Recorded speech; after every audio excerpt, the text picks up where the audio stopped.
Então, o caso real que nós trouxemos foi o caso Raposa Serra do Sol.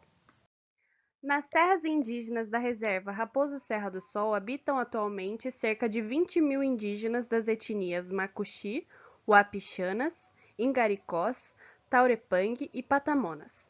A área delimitada dessa reserva é de 1,7 milhões de hectares, situada no norte do país, no estado de Roraima. Essa reserva ela faz fronteira com os países Guiana e Venezuela e foi reconhecida pela FUNAI de forma inacabada no ano de 1993. Ela foi demarcada inicialmente no governo do FHC e homologada somente em 2005 pelo presidente da República, Luiz Inácio Lula da Silva, pelo decreto 10.495, nos termos da portaria número 534. Esse conflito teve início nos anos 90, com a instalação de agropecuaristas em terras de propriedade da União, onde já viviam esses povos indígenas.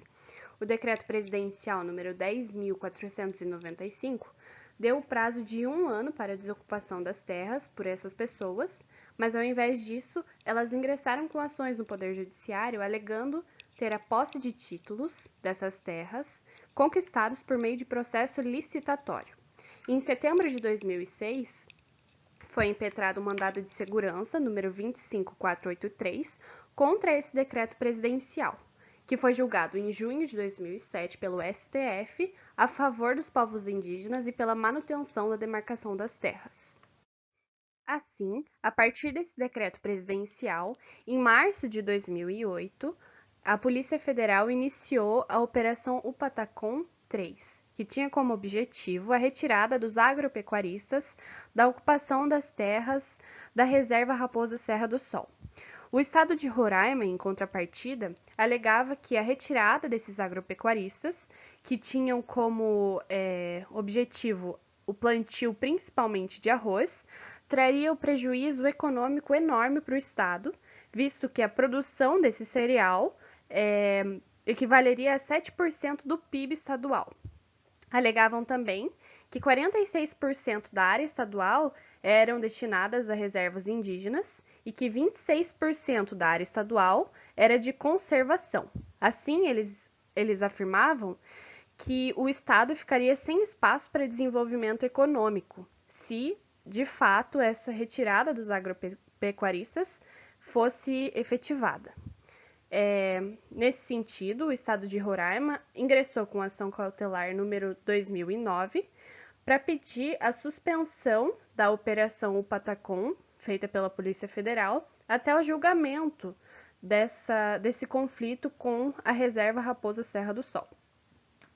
Finalmente, em março de 2009, o Supremo Tribunal Federal julgou a petição 3.388, considerando válidos a Portaria 543 e o Decreto Presidencial número 10.495, que demarcou as terras da reserva indígena Raposa Terra do Sol. Nesse julgamento, o STF trouxe uma lista de 19 salvaguardas que seriam supervisionadas pela própria Corte, e dentre elas estaria previsto que o interesse da União relativiza o usufruto das terras pelos povos indígenas, que o usufruto indígena não abrangeria a lavra, garimpagem e faiscação, que as Forças Armadas poderiam atuar nessas terras desde que tivessem autorização do Congresso Nacional e que seria proibido o aumento da demarcação dessas terras. Dessa forma, tendo como base o texto apresentado e o caso real, fica evidente o desrespeito aos povos indígenas. Povos esses que são tratados sempre como fardos para as figuras políticas e econômicas, de forma que os governantes sempre se posicionam de forma desfavorável à demarcação de suas terras, alegando coisas superficiais, como, por exemplo, que eles não vivem de forma tradicional da caça e da pesca, mas, ao contrário disso, compram em supermercados, que estão se integrando ao ritmo da vida dos brancos, com as facilidades do mundo moderno, utilizando-se de automóveis ou deixando de falar sua língua nativa para aderir ao português. Alegam os agropecuaristas esse tipo de coisa para colocar a economia em detrimento dos povos indígenas. presidente Jair Bolsonaro, por exemplo, defende a exploração das terras indígenas da Raposa Serra do Sol, afirmando que ela é a área mais rica do mundo e que deve ser explorada de forma racional.